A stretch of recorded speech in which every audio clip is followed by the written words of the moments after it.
మీరు పిల్లలు అనుకోండి. పిల్లలకు మా గురించి చెప్తూ మా కాలంలో మీరు ఎలా ఎంజాయ్ చేస్తారు అని కొన్ని ప్రశ్నలు వేస్తూ మిమ్మల్ని ఎంటర్టైన్ చేయడం జరుగుతుంది. ఓకేనా? ఫస్ట్ ఎండాకాలం. హాయ్ నేస్తాలు, నేను వేసవి కాలాన్ని. నేనంటే మీకు అందరికి ఇష్టం కదా. School holidays. అయితే నా కాలంలో మీకు మామిడి పండ్లు, తాటి ముంజలు, సపోట పండ్లు మొదలైనవి దొరుకుతాయి. కూడా దొరుకుతుంది. అదేవిధంగా మీకు చల్లని పదార్థాలు తాగాలనిపిస్తుంది.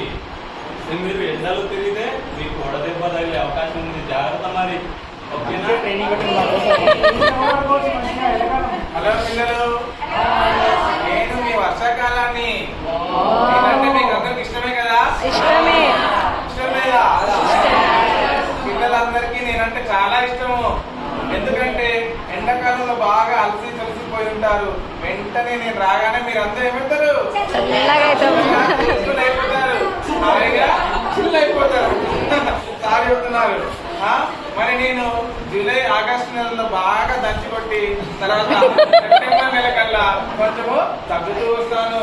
మరి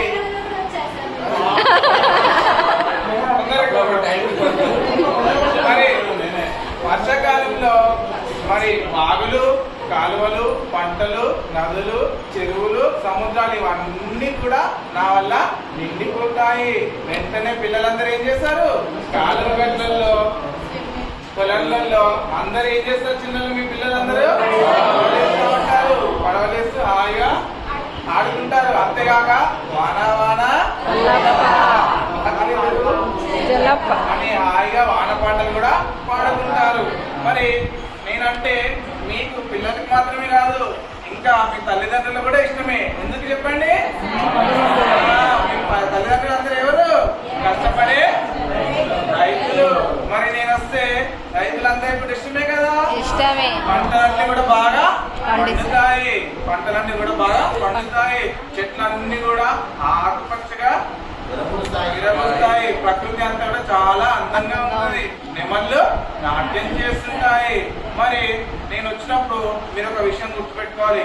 ఏంటి అంటే, నేను మీకు చక్కగా వర్షంతో పాటు కొన్ని రకాల వ్యాధులు కూడా వచ్చే ప్రమాదం ఉంది.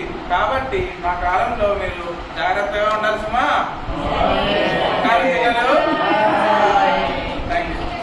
పిల్లలు చలికాలాన్ని ఇష్టమే కదా?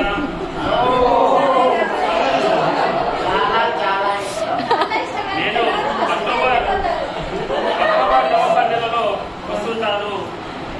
నా కాలంలో ఎక్కువగా మీరు చలిగా ఉంటారు. దుప్పట్లు, స్వెటర్లు, టవల్స్ కప్పుకొని ఉంటారు. కాబట్టి మీకు ఎక్కువగా చలి జ్వరాలు, జబ్బులు అవుతుంటాయి. కాబట్టి మీకు చాలా కొంచెం జాగ్రత్తగా ఉండండి. నా కాలంలో ఇంకా మామిడి పూతలు పూస్తుంటాయి. కోయిల పూత వేయడం, పువ్వులు పూతలు వేయడం